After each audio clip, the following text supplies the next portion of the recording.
Hey there, business owners. Welcome back to another episode of the Bold with Brooke podcast, the place to learn marketing and business skills you need to book the clients you want and to reach your biggest goals. This may come as a shock to you, joking, of course, but I am not Brooke, and I'm continuing in this series of encore episodes while Brooke gets her voice back. My name is Caden. I am her son, and I've been helping in the background for a couple of years now, helping her set up sets and doing things like this. And I will be your guest host today for this intro. Mom, or Brooke as you know her, is continuing to heal while her voice is getting better every day. We're going to do one more week of guests so you're not missing out for too long. And she has asked me to record the introduction of today's encore episode. When Mom first started her podcast in 2018, she wanted the first episode to have an impact, but also to be something that could be a reference point for years to come, and she definitely succeeded. This episode is one of the most downloaded and listened to episodes, and for good reason.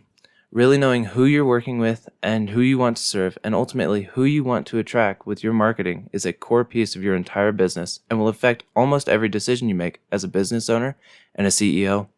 So many online resources talk about your ideal client in terms of where they shop, what kind of clothes they wear, and what they do. But my mom has built her very successful business connecting with people on a much deeper level and has helped her students through the years identify their strengths and how they can relate to their clients as well. Identifying and speaking directly to your ideal client will not only help you in marketing, but in choosing products, services, partnerships with other businesses, and so many other decisions that go into running a successful and sustainable business. This episode was originally episode 1 because it is used as a reference often and it makes it easy to find, but also because it's a foundation in business and marketing. Even if you've heard this before, I encourage you not to skip it and to listen in again because the takeaways are important points are evergreen and things that my mom still considers in her business every single day. I want to throw in a quick note here to remind you, she wanted me to remind you that this was her first episode ever. I think it still sounds great, but she is definitely a little self-conscious because it sounds very different than what you guys are used to hearing. But the takeaways are still very valuable, and I think you'll find several aha moments in the details. Please know that any links or resources that are discussed in the episode are no longer under Business Straight Up, but are now under Bold with Brooke, after everything was moved over, so whether you hear Business Straight Up, just insert the words Bold with Brooke instead. Let's listen to this encore episode, 5 questions to identify your ideal client. Hello there, gorgeous business owners. Welcome to Bold with Brooke, the podcast for creative business owners to learn the marketing and business skills they need to get more clients and design their lives on their terms so we can actually make a living doing what we love. Am I right? I am your host, Brooke Summer, and I'm an entrepreneur, educator, and champion of women, reminding them to embrace and step into their power. I'm bringing almost 20 years of business and marketing experience straight to you to help you get more clients and run a sustainable and successful business without burnout or overwhelm. Let's jump into today's topic. Hello, awesome entrepreneurs. I am so excited to have you join me on this, the inaugural episode 001. And this is a crazy experience. The Business Straight Up podcast is brand new. I'm so happy to have you here. And I have a huge list of ideas that I want to talk about that I've been teaching about for quite a while. But when it came to the first episode, that's a lot of pressure. I was like, oh, damn, what am I going to say in this first episode? And I really wanted it to be something that is meaty and that helps you really think about your marketing and your business. And really the foundation for that is your ideal client. So I'm excited to walk you through 5 important questions to build and define your ideal client profile so that you can sharpen your marketing and book the dream clients that you really want to work with. This is something that I teach so often and I work with people so much on, and it's so important with your business and really everything that goes into it, any decision that you make. So let's dig in. First of all, I'm going to tell you, a little bit about myself. So I decided to open my photography business with my point and shoot camera. Oh yeah. And I shot my first senior session in 2006 for a whopping hold on, wait for it, $20. Yeah. At the beginning, I shot and did everything. I wanted to be everything to everyone so that I could be hired as much as possible and have a ton of clients, because that's what success is, right? In 2009, when I found out that boudoir photography was in fact a thing, I knew that's what I wanted to do. But again, I wanted to be everything to everyone when it came to boudoir. And so I worked with some clients that just weren't a great fit. There wasn't anything wrong with them. They just wanted things that I didn't really want to do. They wanted an experience that was very fast, kind of an in and out, like a quickie, which is not really what I wanted to provide. So I knew I had to change things up a bit. I didn't know what the hell I was going to do. I kept shooting, and I remember the first client that I had that really valued what I did and was so invested in her session, Mrs. D. After her session and her sales session, I spent some time really thinking about what made her different. Why did I enjoy working with her so much? And in the end, it really came down to working with clients who are on board with my mission and my overall goals for my business. Not necessarily revenue goals, not booking goals, but impact goals. And the way that I really wanted to serve women and impact lives. So that was huge for me. It wasn't just about sexy photos. It was about helping a woman to see herself in a certain way. And I wanted to work with clients who were on board with that. So how do I determine, how do I find these people? Are they unicorns? Are they just wandering in the woods? I really need sexy photos of myself. And it really comes down to looking at your ideal client. What do they love? What do they worry about? So let's look at 5 questions that you can work through to really build an ideal client profile and define your ideal client. So you can know her, love her, and most of all, serve her and impact her life, add value to her life in a positive way. So I'm going to go through these 5 questions. I'm really excited to go through these. I feel like this is such a foundation for marketing your business and reaching the right people so that you can be successful. And I am going to create a freebie that you can find in the show notes at businessstraightup.com/001, because this is the first episode. Oh yeah. So, let's look at the 5 questions. And yes, I said serve her because a lot of times we are serving women. Women make most of the purchasing decisions, but really it can be female, male, whoever you're really reaching out to. These questions will apply. So when I go through this and I use the pronoun her or she, just know that this can apply to anyone. So number 1, what is their background? Let's talk a little bit about this because I'm so tired of hearing people say, oh, you have to know your ideal client. And that means how much they make and their age and their demographic and how much money they spend at certain stores and what stores they shop at, because I call bull. I think that that is ridiculous. And when it comes to an ideal client, you really need to look at very specific things. And when I say what is their background for this first question, I want you to think about where do they come from? So not geographically, not the fact that they lived in Texas and moved to Colorado, whatever, but did they grow up in a large family? Were they always trying to stand out? Were they the baby and they're used to having things always their way? Were they the oldest child that had the tightest rules and so they're a little rebellious? Really think about their background. Are they an only child that really wants connection with others? Did they always want to be a mom? Did they grow up with someone super critical that made them doubt themselves? What is their background and how does that affect who they are today? Where do you fit into that? Really consider this. What is their background? And when I say consider this, I really think that it would be very important for you to sit down in a quiet space in an office, turn on some lovely music, whatever helps you think, and kind of just write. It doesn't have to be in perfect lines. It doesn't have to be a perfect format. And I will provide a little worksheet for you. But grab your colored pens, sit down and just write. Who is this person that you want to serve? Who is this person that you want to impact? All right, question number 2.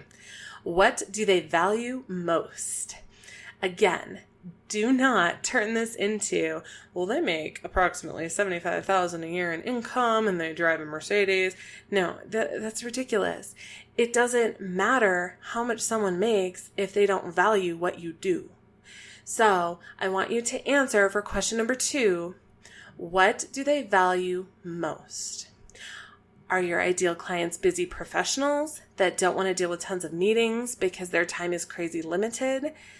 Are they going to look back on this chaotic time in their lives and know that it was all worth it because they're going crazy with a million kids running around? Are they empty nesters finding a second chance of love that really want to focus on spending every second they can together? Really think about what your ideal client values most.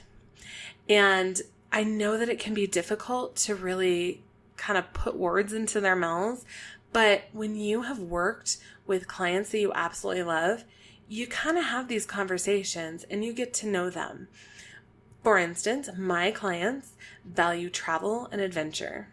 Not everyone is like that. Some people just want to stay at home and they love their homes. And if you're a lifestyle photographer, that's perfect because then you want to go into their homes and remind them how much of an oasis their home really is. If you are a caterer or a cake decorator, gosh, I'm thinking of all the people that I know I work with, or maybe a chocolatier or any of these creative professions. Really think about what your clients value.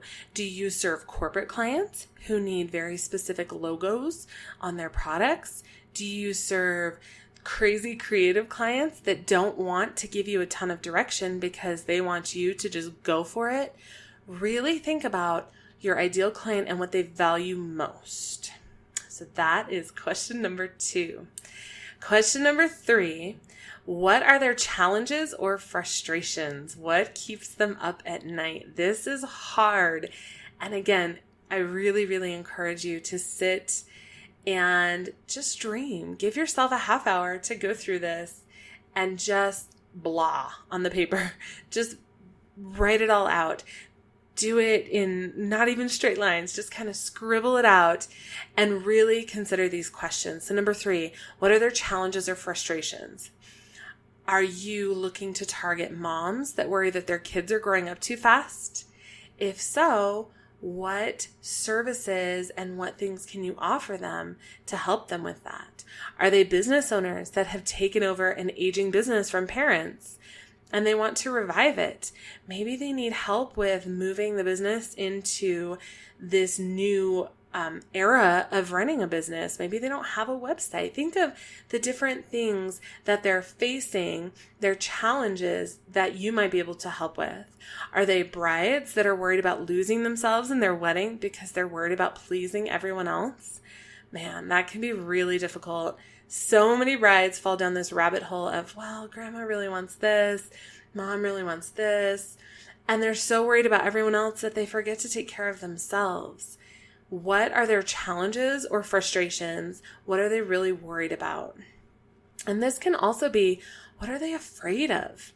Are they parents that are afraid of time moving too quickly? Are they moms that are afraid of maybe their last kid is leaving the nest and now they're going to be home with hubby on their own and they're kind of scared of re-navigating that relationship? Really go deep. Think about your ideal client and what she's worried about, and think about all those conversations that you've had with your clients in the past and really just write it down. Number 4, what are they currently facing in their life that is affecting their decisions? So I kind of already touched on this because it does have to do with fears and challenges and frustrations, but think about the situations that someone is facing in their life. So some of these will be super obvious, like a wedding.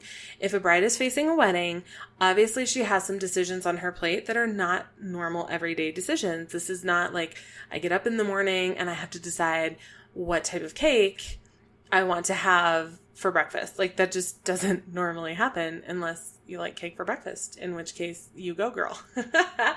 So some of these will be really obvious, but what about the others? Like what about as I said before, parents who are facing children leaving for college. That's kind of a weird life transition. It means that their everyday lives are changing. What about someone who may be facing a divorce?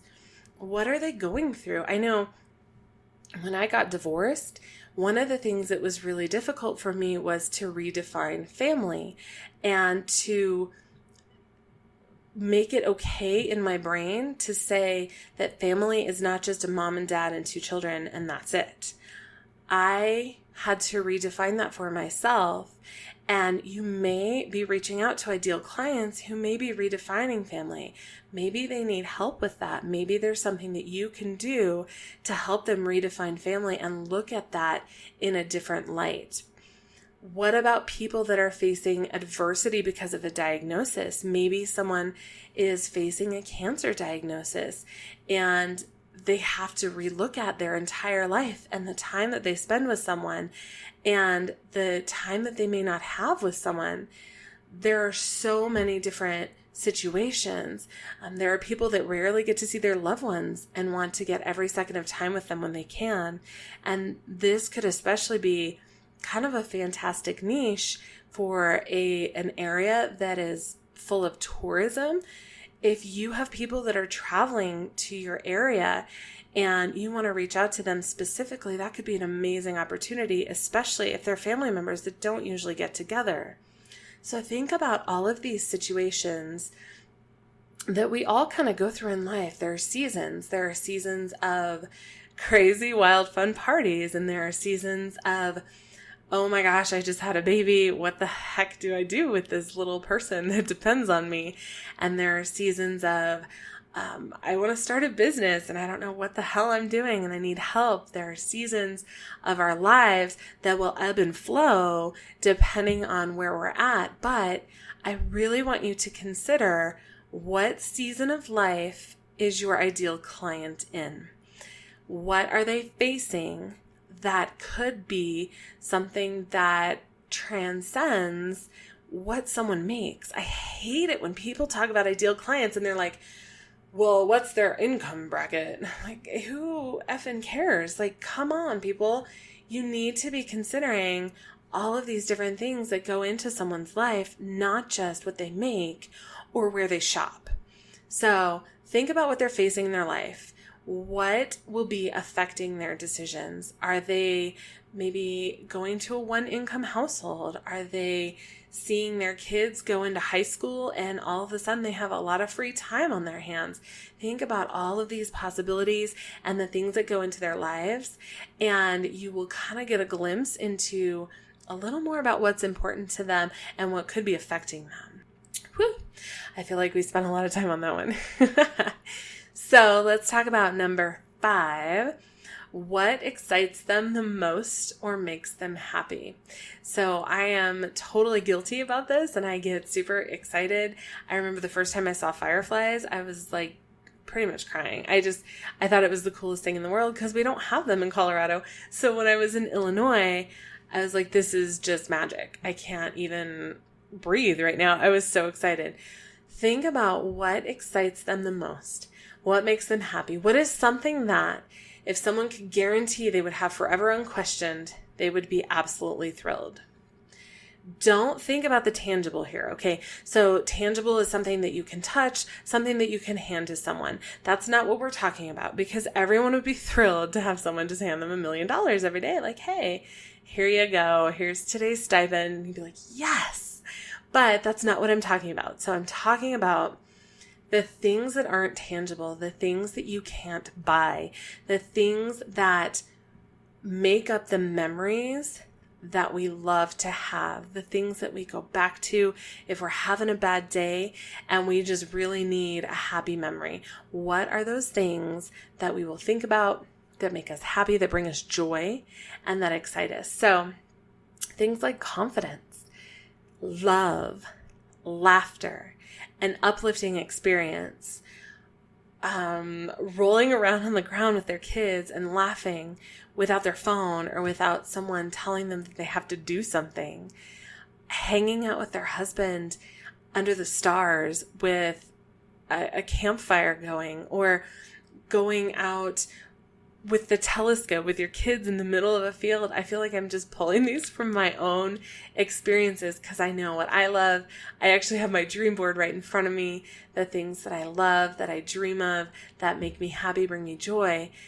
And sometimes you'll find that your ideal client's characteristics will closely match your own, and that's okay. But I want you to think about the things that bring them joy. The things that are not tangible, that you can't buy, that people want, but you can't necessarily create without a little help. 5 questions to really dig in to your ideal client experience. And I want you to think of overall, number 1 question. I know I said 5. This is the magic one. What do you offer that can address anything that you've written down so far? That's a hard one, right? What can you offer that can help address one of their fears? Or what can you offer that will bring a little joy into their life? There are things that you can offer beyond just your services that will help bring a little extra into someone's life. So, for example, I am a boudoir photographer. I specialize in boudoir. It's very rare that I shoot anything else just because boudoir is what I love.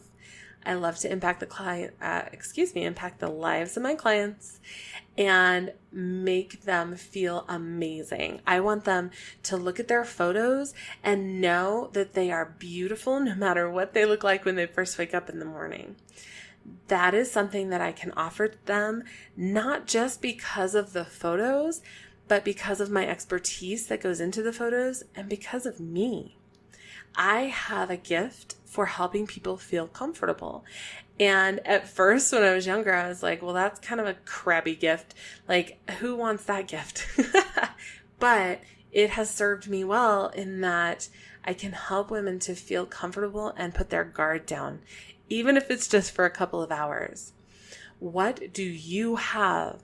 What value can you offer to your clients? Because in the end, that's really what this is all about.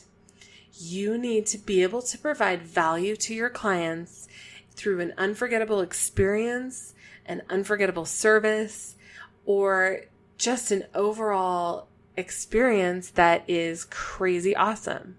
You need to be able to add value to their lives, and not just in the services you offer, but also in every interaction that you have with them. It's all about serving them and helping their lives to be a little better every day, because when you do that, you will have clients lining up at the door to get a little bit of that, because we all need that.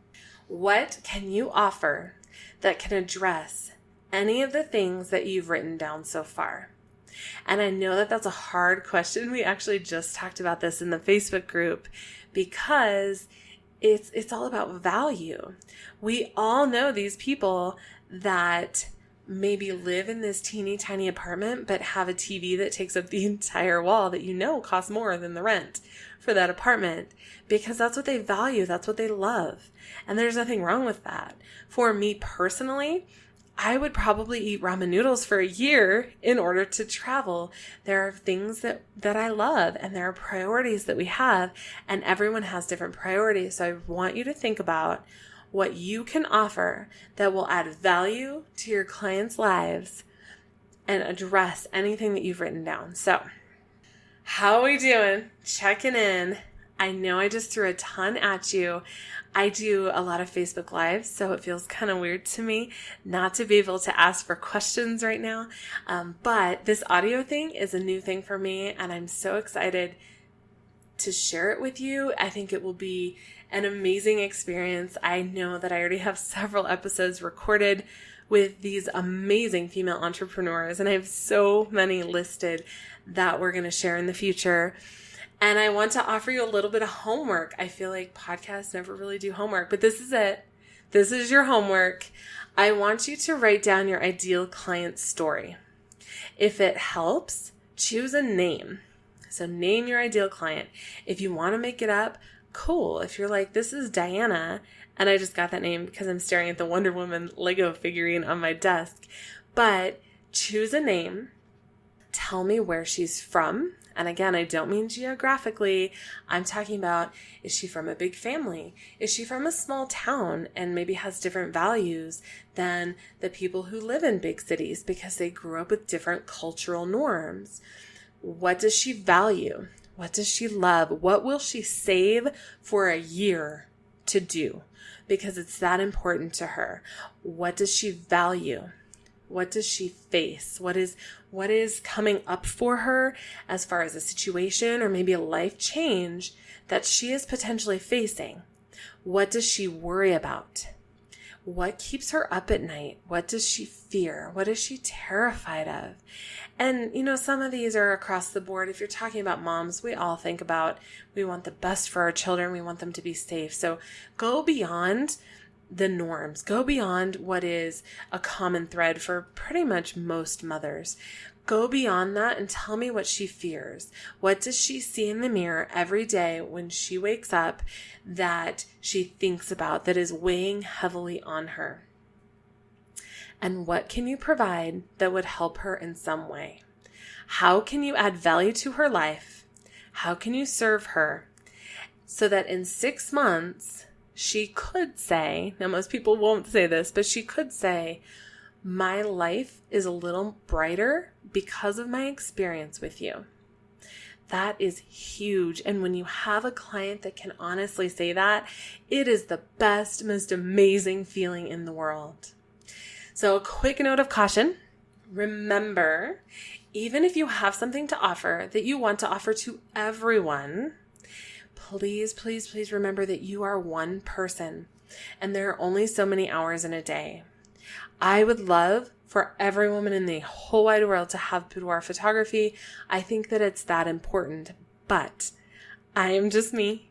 I do 1 session a day. I do 2 days a week with clients, and there is no possible way that I can even work with all the women in Denver in a year.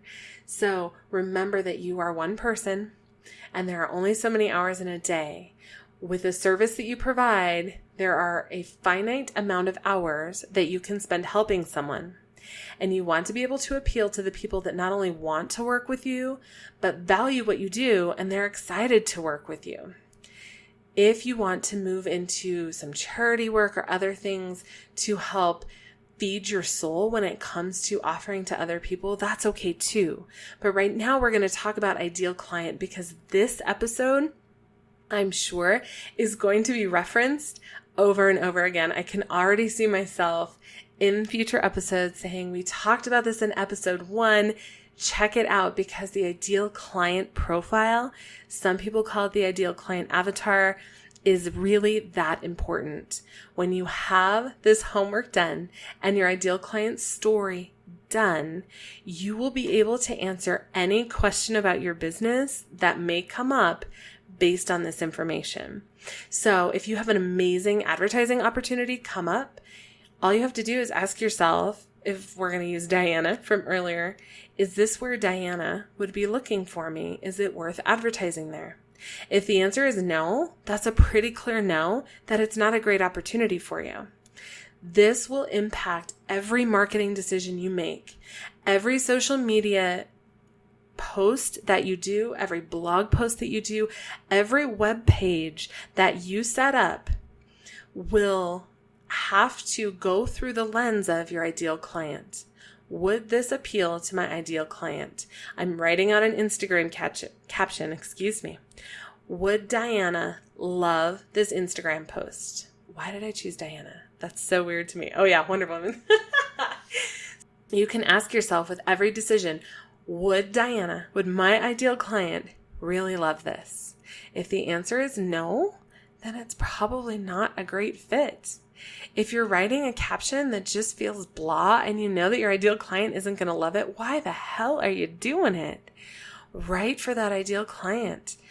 Write what you know they will love. Be authentic in wanting to impact their lives, and you will have clients that not only value what you do, but are excited to work with you. And once you start working with those dream clients, you will never want to go back to the soul-sucking clients that just make you want to hide under your desk, I promise. Write out that ideal client story. I know it seems like a lot of work. It will take some time. Give yourself a half hour to an hour to do it, but really write it out and go through all of the details because it will really help you narrow down that ideal client, which will help you in pretty much every business decision that you will make moving forward. I am so excited that you could join me today for the inaugural episode of the Business Straight Up podcast. I do have a freebie for you. It is your ideal client profile. You can see it in the show notes at www.businessstraightup.com/001. You can also subscribe on iTunes. I would love to have you subscribe. I feel like this podcast is like me just jumping off a cliff and hoping for the best. So subscribe on iTunes or your podcast provider of choice. And please, if you loved this, will you leave me a review on iTunes? As I said, it's kind of me jumping off a cliff. I don't have any sponsors. I'm doing this because I really love to serve and work with amazing businesswomen. And your reviews will help me get into the earbuds of more listeners, serve more people, and just set aside this cliche of men ruling the world of business. Let's knock it down, ladies. We can kick ass and make this work. And I'm really excited to do that. Leave a review, go to the show notes, download your freebie. I am crazy excited to work with you in future episodes. And if you have any questions, please ask at www.businessstraightup.com. We also have the Facebook group that is a really fun discussion. So I look forward to working with you and reach out. I can't wait to talk with you. Thank you so much for joining me today and listening in. You can find all of the show notes for this and every episode over at boldwithbrooke.com/podcast, where you can also find all of the links or resources mentioned.